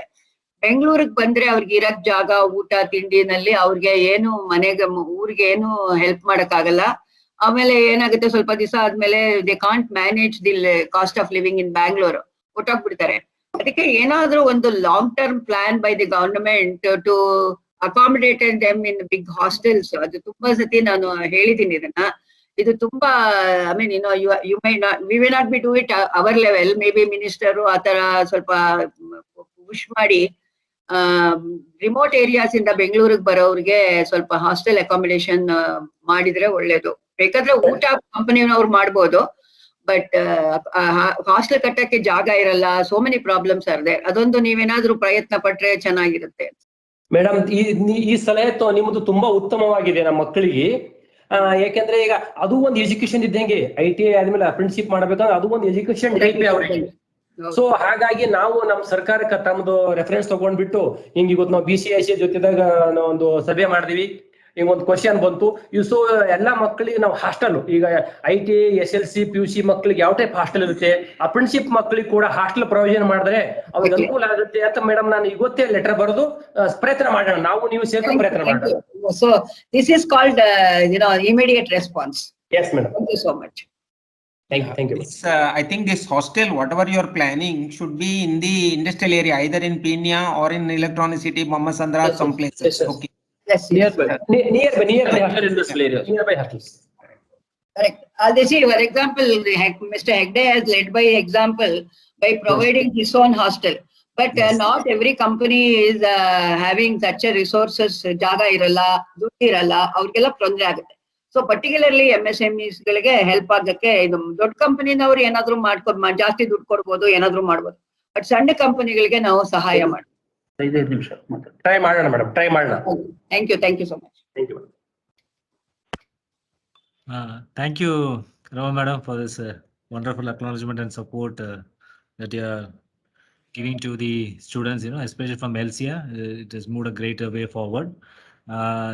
You want to submit Jairam, anything to add, or shall we wait? Any questions? Sorry, sir. I think first of all, from GIZ side, I would like to thank BCIC, LCA for their excellent support. Almost 3 years, we are very closely working with you in promoting this apprenticeship program. And today, I would say it's a great day that we had a good number of representatives. You are represented from both association, and very happy that the government of Karnataka Department of Employment Training, headed by Mr. Vaijagunda sir himself, is here team. It shows that now how even the government is keen in promoting this scheme with the support from Industry Association, and both from government and GIZ and industry side, sir. As Rama madam said, we will work as a team and try to see what best possible can be done for, especially for the students community, so that they get a better, good quality training and get employed at the end of the day and contribute to the society. That's what. Thank you once again from GIZ side. Now I would leave it to you for your final vote of thanks. Thanks, Jairam sir, and thanks to the speakers who have come here and addressed us, taking out the time. And definitely the members would have really got the awareness of how this National Apprenticeship Promotion Scheme will benefit their members, their skilled workforce, and how do they take it forward. And I'm sure that they will reach out to the department directly, or they will, once they write to us, we will ensure that we bridge the gap to the department to take it forward. Definitely, sir. Definitely. Yeah, definitely will take it forward. Yes, sir. Definitely. Thank you. Thank you all participants for patiently hearing. And any more questions you have, please kindly post it to the BCIC. We will just reach out to you and then get the answers ready-made quickly. And we find that the government is now very proactive. They're coming out very openly. It's not like before when we had to, as Mamta has very clearly told, as Rama madam has very clearly told, that we have to run around. That those days has gone now. So we will collaboratively work, sir, and reach the purpose what we are achieved for. Yes, sir. Thanks BCLC for arranging the whole session. No, ma'am, it's always welcome. Yeah. And then before we could conclude, as a token of appreciation from BCIC, we would like to give a virtual memento to the speakers who have done this one, and after which we'll have our national anthem played. First, the virtual memento. Hello.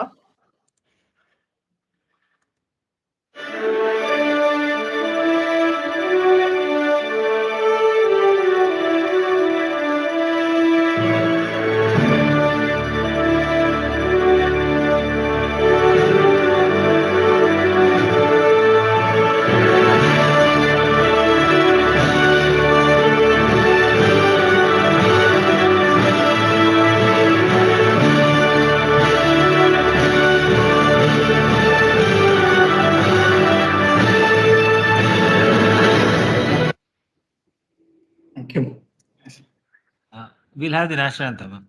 Yes, definitely.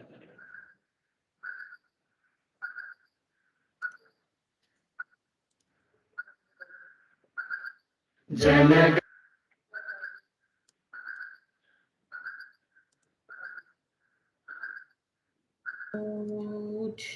गण मन अधिनायक जय हे भारत भाग्य विधाता पंजाब सिंध गुजरात मराठा द्राविड उत्कल बंगा विंध्य हिमाचल यमुना गंगा उच्चल जलधि तरंगा तव शुभ नामे जागे तव शुभ आशीष मांगे गाहे तव जय गाथा जन गण मंगलदायक जय हे भारत भाग्य विधाता जय हे जय हे जय हे जय जय जय जय हे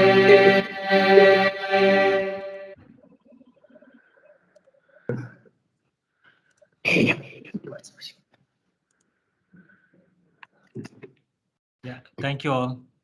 Thank you. Thank you, Jerry.